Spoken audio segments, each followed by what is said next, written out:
Good evening, viewers. This is Don Bueller bringing you this Action News special report. Tonight, Hurricane Alicia speeds towards the Texas coast. So consider this your tropical cyclone warning that you're all about to get hammered down there. If I were you, I would run. Everybody panic before it's too late. Get out of town. Or as Michael Jackson would say, beat it. And now, back to Square Pegs. I think this is the one where Muffy convinces Mrs. Loomis to have a slumber party on Halloween. Like, totally. This has been an Action News special report. I'm Don Bueller.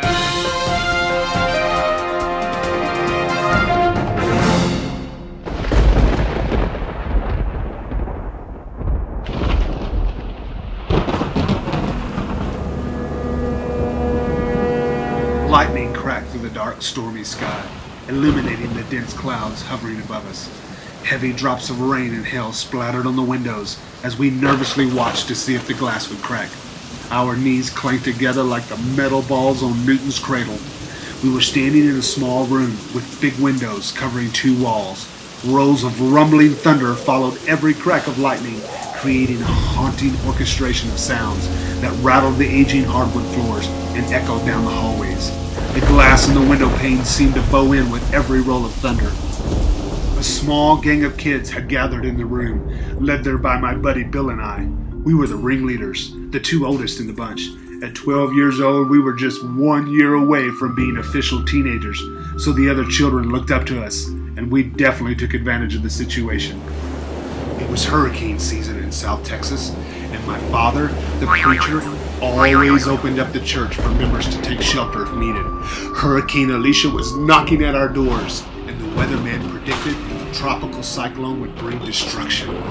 That prediction was enough to cause several families in the congregation to pack a few essentials, throw the kids in the station wagon, and gather in the church building. All the parents and senior citizens sat in a long, narrow room behind the fellowship hall, playing cards and flipping dominoes. It looked and sounded like a Vegas casino in there, without the cigarette smoke and dirty words, of course. It was a family environment because all the deacons stayed at home to watch HBO. We kids took advantage of running around that ginormous old building in our socks, sliding around every corner in feverish games of hide and seek. That's how we ended up in that front room with all the windows. It was a perfect time and place for ghost stories. Ghost stories are an important part of a child's life. We told scary stories at campouts, at sleepovers, and on hay rides. It's what we did to keep our attention off the disgusting teenagers who were making out at the back of the trailer, underneath the hay where the youth pastor couldn't see them. Bill and I sat down on two metal folding chairs in front of the other children, who sat down facing us on the floor. Their backs faced those walls of windows and the horrendous storm outside. No telling of ghost stories could be complete without the legend of the High Sema Wild Woman, a favorite in our small community. High Sema Road was a narrow, winding dirt road that ran through the backwoods in our county. It had more potholes than anyone could count, which forced people to drive slow as they moved along. The trees stood tall on either side, casting shadows on the road and looking like skeletons. The woods were so thick that they eclipsed the sunlight, making it scary even in the daytime. The road went on for miles into the woods, and at the halfway point was an old abandoned church and a cemetery.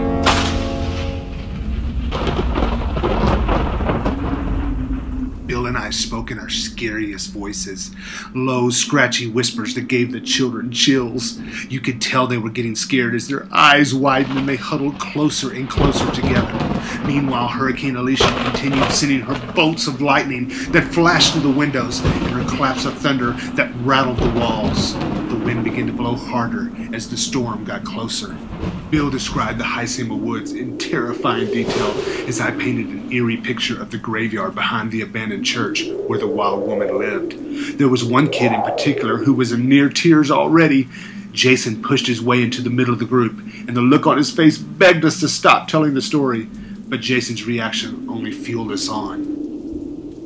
Lightning cracked outside, causing the children to jump and gasp. Thunder followed, pushing the gang closer together. Hurricane Alicia was cueing us to begin telling the legend of the High Sema Wild Woman. spine-tingling detail, I explained. A family was traveling across the country during the days of the Old West. A father, a mother, and a baby girl. Their horse-drawn wagon rolled swiftly down the old dirt road when it hit a rock. The collision sent the baby girl flying off the back of the wagon and into the ditch by the road.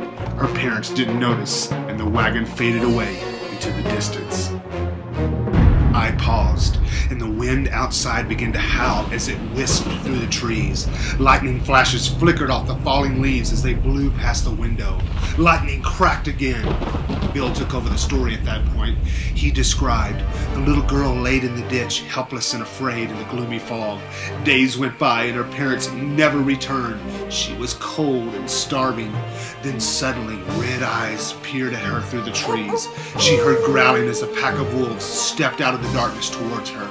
Slobber dripped from between their fangs. Suddenly the girl snapped back at them with a growl so chilling that the wolves cowered in submission.